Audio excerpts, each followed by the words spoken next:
Okay. That's fine, thank you. Today is February the 8th, 1995. We are interviewing survivor William Z. Zimmerspitz, Zimmerspitz. The interviewer is Sally Friedman. We're in Cherry Hill, New Jersey, in the United States of America, and we're using English. Mr. Zimmerspitz, you were about to describe what was going on in the Krakow ghetto after older people were removed. We are in 1941 in the ghetto of Krakow. We is describing the situation there. The living was terrible there. The living conditions, as I mentioned, people were crowded into apartments, 3-4 families to an apartment with children, with older people, and so on. Now, after that, as I described the first Aktion, which is called Aktion in German, which was the happenings with the older people that were sent out from the ghetto. Now, time also again elapses after a few months. I don't know exactly again how much time elapsed, but after some time, again we see the German SS with the Ukrainian SS, again with the trucks, with the covered trucks coming into ghetto, with the Gestapo, and now the order comes out through the loudspeakers. Everybody, all the children, parents have to deliver the children to a certain point, and they have to be delivered there with the parents. Their parents, they should escort them there, and they will be assembled there, and they will be told what their destination is. Again, what happened, this was already too much for many, many people to take. Many people started to run out of ghetto with their children, and they were shot there. They were shot. We saw people were shot down with running away from the ghetto with their children. So the scares was so bad that the people got so panicky and scared that they went to the place where they told them to assemble, and they told them, look, don't be afraid. And this is the police again making the announcement throughout the loudspeakers on the streets. Every child has to be delivered to that place. They can be accompanied by their parents, and nothing will happen. They go in again to a better condition place where they will be provided again with medical care and provided with better food, better rations, and so on. And they will be, there's no fear of anything. There should be no fear of any kind. Many people, again, wanted to believe it. They just wanted to believe it. They believed it. And the others who didn't believe it, they were dragged out of their houses with their children by the police. That was, again, the SS, the Ukrainian SS. They were the collaborators with the Polish police, many of the Polish police, also with the German SS. And they delivered the children to that place where they were designed to bring. Again, the children were loaded up. Some mothers did not want to let the children go from their hands or from their arms. They wanted to go with their children. Wherever they go, we want to go with the children, and they insisted even at the risk of death, because they could have been shot there too. But if they saw that they didn't resist, or they didn't make that kind of a big commotion there or so, they told them, go over the board. If you want to go over the truck with your child. And they did. Many, many mothers went with their children. And again, the same thing repeated. They went to camps like Belzec, Majdanek, and those were the death, Treblinka, those were the death camps. Of course, again, it was tragically, it was like a, I don't know whether you remember, the holiday of Tisha B'Av, which we're talking about. This is a day of mourning, great mourning for the Jewish people, of the loss of the two temples. We had to sit on the floor and pray all day, and wear sackcloth or so on. You know, in the morning, we are in the morning. This is what happened there. The same thing that day was a very tragic day. How were you and your sister spared that? Again, we were fortunate enough. I was already 13, 14 years old. I was large for my age. I was rather well built, and I could get away for a little older than that.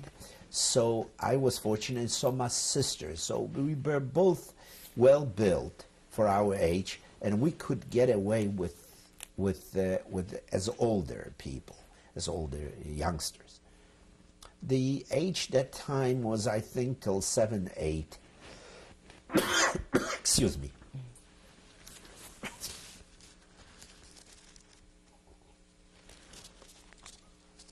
Now again, after a few days, the rumors came back that some of them said, no, the children were going to special camps where they would be provided. Some people that wanted to fool themselves. The others said, look, we know better than that. We heard the rumors. We heard that they weren't going to those places that we wished to. Excuse me. And, of course, things after a while went back to normal, if one can call it normal. People went to work again because they had to provide their families with food and everything else. But in the meantime, there was already a workforce assembled or ordered to work on the fence for this ghetto. That the ghetto, we were listening to rumors that the ghetto is going to be fenced in by barbed wire. Because of our own protection, because of the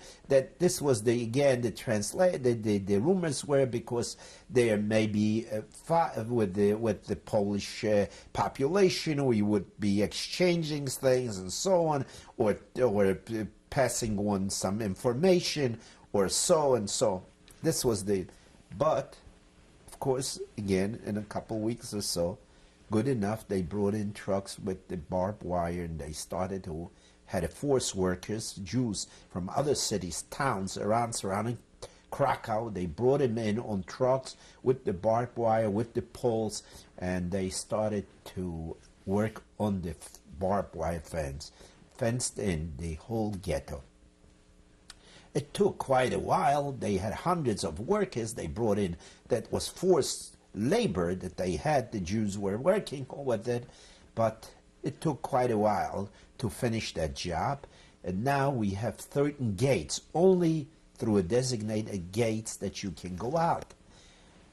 So the gates were already manned by police, by German police and Polish police and the Jewish police.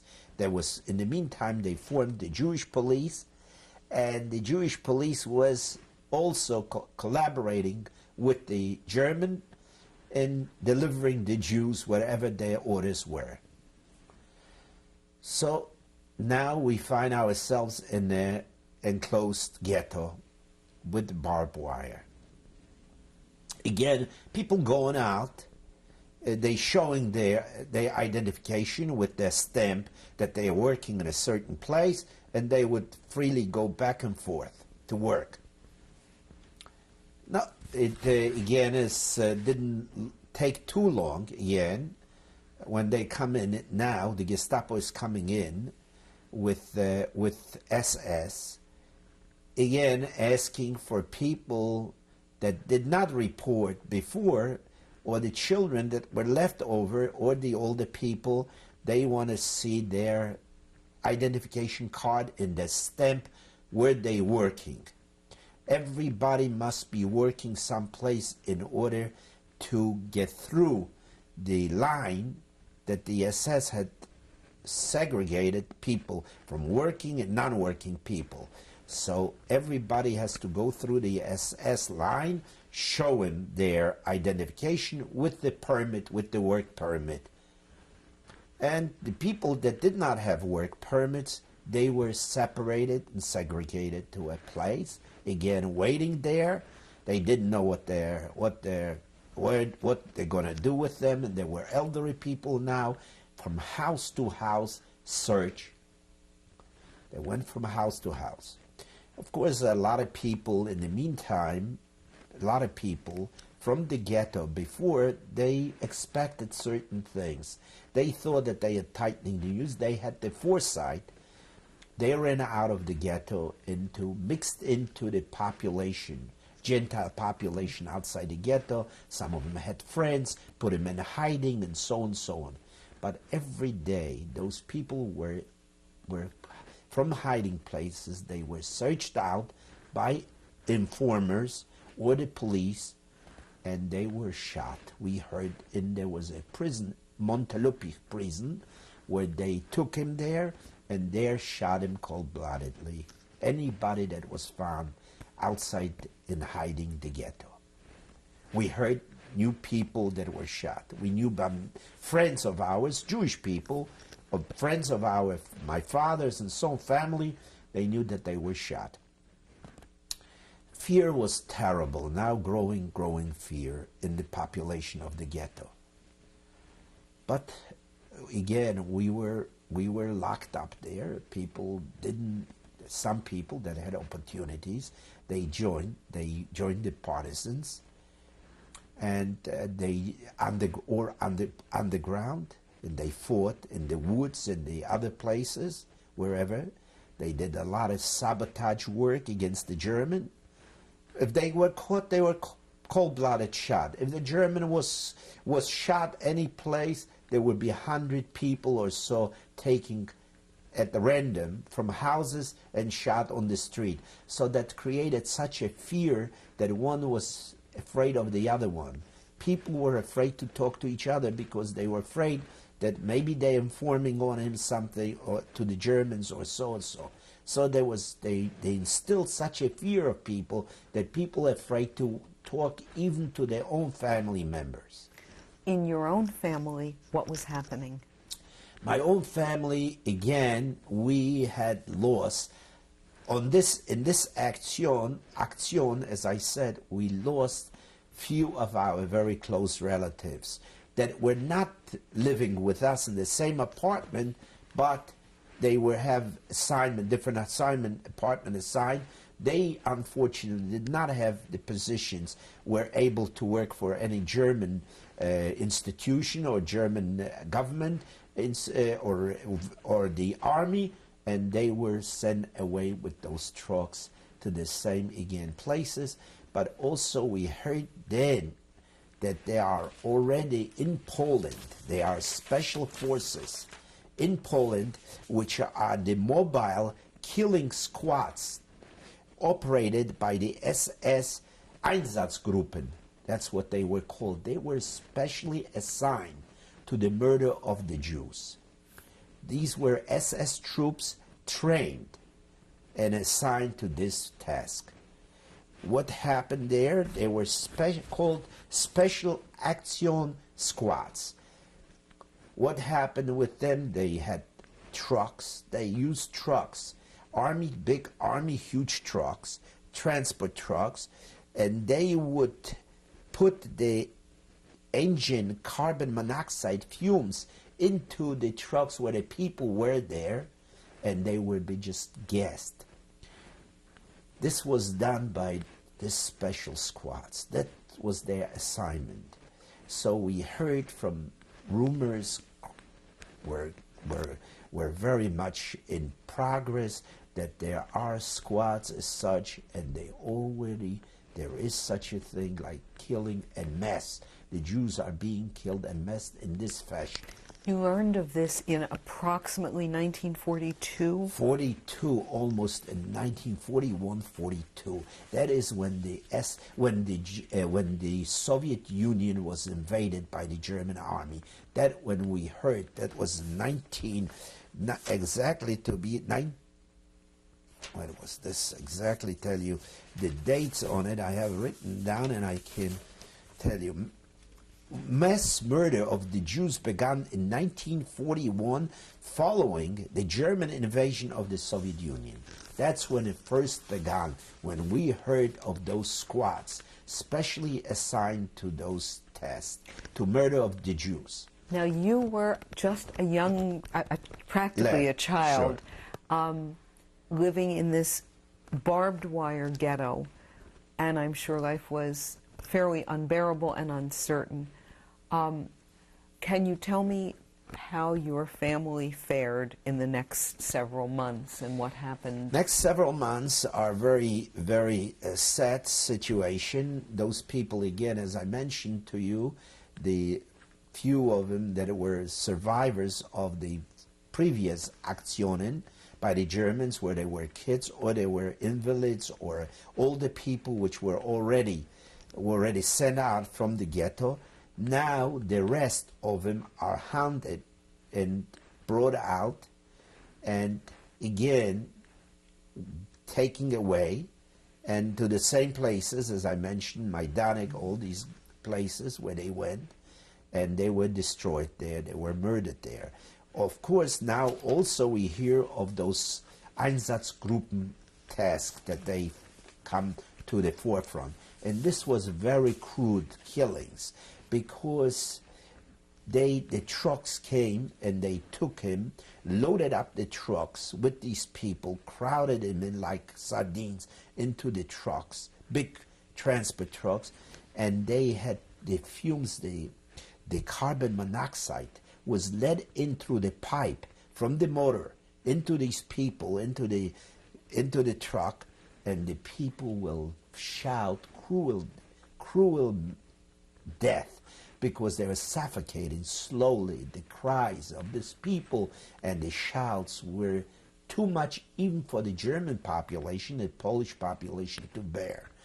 And that created a lot of resentments of the Germans even that were, and we heard that now, of course, they devising that time already 1942, as we know now, that they had the Wannsee Conference where they designed the final solution of to the Jewish people, murder of the Jewish people, whereby there were 15 people there of high-ranking officers of the Gestapo. There was the chairman of this conference was SS General Reinhard Heinrich. He was later assassinated in Germany, in Czechoslovakia, whereby there was Lidice. The whole town was wiped out. After his assassination, the whole town was wiped out. I think 1,100 people were just murdered cold-blooded for that one German because he was assassinated there on the road. So he was the chairman of that conference. They had the General Heinrich Miller, the head of the Gestapo. He was at the conference. Adolf Eichmann, who was lieutenant colonel at that time, he was head of the Gestapo of the Jewish Affair Desk, and many other high-ranking Nazis considered the best and the brightest of the Germans. Some of them had PhD degrees even. So there they devised a new method, which now they devised that Zyklon Z in killing and mass murder of Jews in crematorias, where were first installed in Auschwitz. But now for us is a different story. Now the ghetto, we hear the ghetto is being liquidated. We get it one morning, again, the ghetto is rounded up by the SS. Excuse me, do you have any idea what month of the year it was? That was in January. January of January 1942. Okay. Now we're coming into January 1942, where the ghetto is being surrounded by the SS, by the Gestapo inside, and the loudspeakers that every announcements are everybody has to assemble with their possessions, and we're going to be transferred out of the camp, and the ghetto is being liquidated, and we're going to be transferred out of there to a Krakow-Plaszow camp. That time they called it Zwangsarbeitslager. What that meant in German meant forced labor camp, the Zwangsarbeitslager, in Krakow-Plaszow. Formerly, Krakow-Plaszow, we knew that Plaszow had a Jewish cemetery, big Jewish cemetery. This was the cemetery. The Germans had broken up all the monuments there, the markers, dead markers, what they were, as a cemetery. They used it for roads there because that was a very crude ground there, and they built roads on there from those markers, cemetery markers, and they already had prepared their barracks. They were also by inmates, by prisoners, by Jewish prisoners from different parts of Poland. They were brought in there. We, of course, were not aware of it, that they were building a concentration camp there. And we were one day, as I said, and that was in January, and January of 1942, we were taken into this camp. The camp was, but then it was tragic day because they were shooting people at random on the street. If you did not join, if you not joined the group that was supposed to assemble, if anybody could not, it was some people that were a little slow with their belongings to assemble in a certain place. The SS shot him cold-bloodedly on the streets. And also it was a house-to-house again search. And we were told, of course we had our grandparents, that was my parents, my mother's parents, both parents, and my grandmother from my father's mother. We had him in our apartment. We asked him that time, we saw what was going on. We knew that they weren't able to go anywhere because they were elderly then. We advised them, and we had prepared for them a place in a cellar. Before, if anything happens like that, we expected something always now, and we had prepared a cellar place for them with food and provisions for about a week, with water and everything else. We advised them, they were very reluctant. With some of our cousins, we advised them, my father, because they were little and we were afraid of them, small children. They survived because we used to hide them in any place. First we had the permit from the Gestapo. Then, of course, we used the hiding places for them whenever came an action or so. Now they all advise from house to house. They going with the loudspeakers, the SS, the Jewish police, with the Ukrainian auxiliary police, also in SS uniforms, and they shooting people at random. When they see somebody is trying to skirt their order or something, they shot at them place. And we saw this first time. I was eyewitnessing people being at random shot. You had not seen that before? Never did I see anything of that kind, that I see people being shot for. Did Also, your grandparents, by the way, decide to stay behind? My father, with a great deal of persuasion, was influential. Tell him to go. They did not want, as I said, but my father persuaded him to go in there and see how long. Maybe it'll take a few days. We'll be able to be back somehow for them, or we'll be able to send some of our friends to get him out of there. But we already heard the same day as we were marching towards Krakow-Plaszow in that camp that their people are shot. They found by the dogs, sniffed out by the dogs, by the German police, SS, and they shot right there in those yards, courtyards. There were courtyards in every house had a courtyard. They shot from, they found out from the basement, they tore, and right there they shot in the courtyard. Okay, that's what we heard, but there was nothing we could do anymore. and we heard of tragedies by the thousands. Of course, there was also a Jewish hospital in the ghetto. It was a hospital manned by Jewish doctors. The Jewish doctors did not want to let the patients alone or die there because they were shooting them. They said, we go on with the patients, or at the risk of their lives, they were shot down also with the doctors. The doctors were cold-bloodedly shot with the patients. They did not want to leave the patients without their supervision or so. So nurses and doctors and the patients were all shot there cold-bloodedly. We saw it because we were assembled about maybe a half a block away from there. You witnessed the shooting, yeah. Some of them were thrown out on the street, and they were shot on the street, and the others were thrown from the windows. The bodies were thrown off the windows, patients and doctors and anybody. We saw that. That was terrible.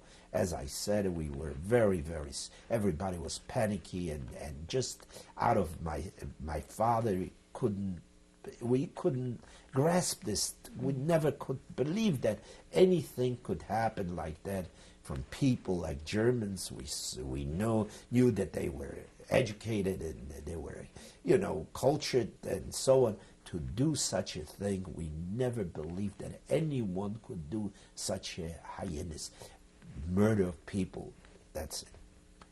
Of course, again, now we are standing all assembled, maybe 600 people, I don't know how many, approximately, maybe 600 or 800, I don't know exactly the number.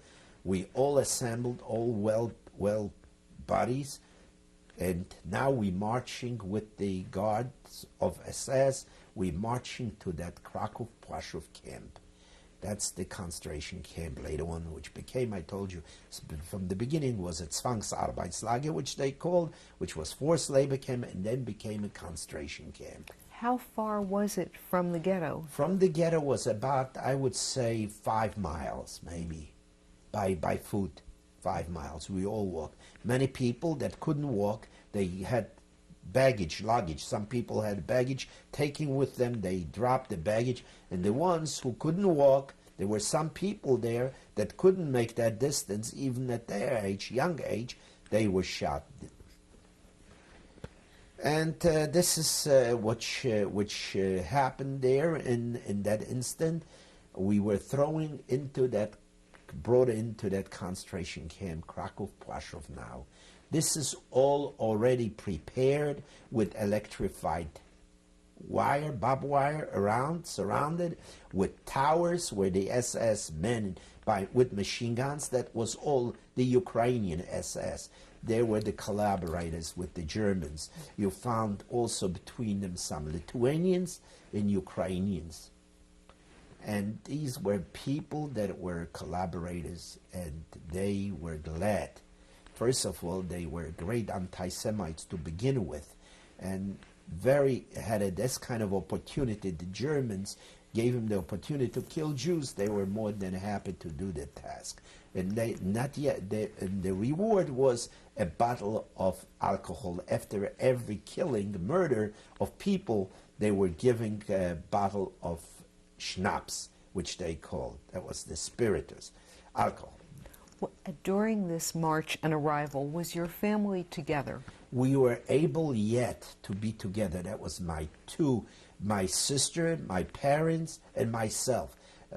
Some of my uncles were able to join us there in Krakow-Plaszow, and some of the aunts, but many of them did not go. Some of them had children, like my aunt had a child. She did not want to give the child away. She went with the child, wherever the child. She was fighting. She was begging, and on her knees, she was begging the German not to tear away the child from her. But he told her, if you want to, I'll shoot you right here with your child. You better leave the child here. The children later on, she didn't see that. Some mothers saw it, that did not want to leave the children behind. But the others that left the children, they were told they will be taken care of. They will be taken care of. Don't worry about the children. They were later on all shot in that ghetto. Later on, how do we know? The corpses were brought into Krakow-Plaszow, to that camp where we were.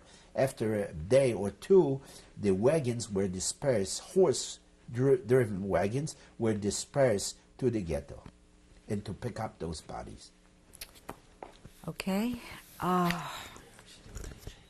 Yeah. Sorry. Terrible time to break. Now, This is history.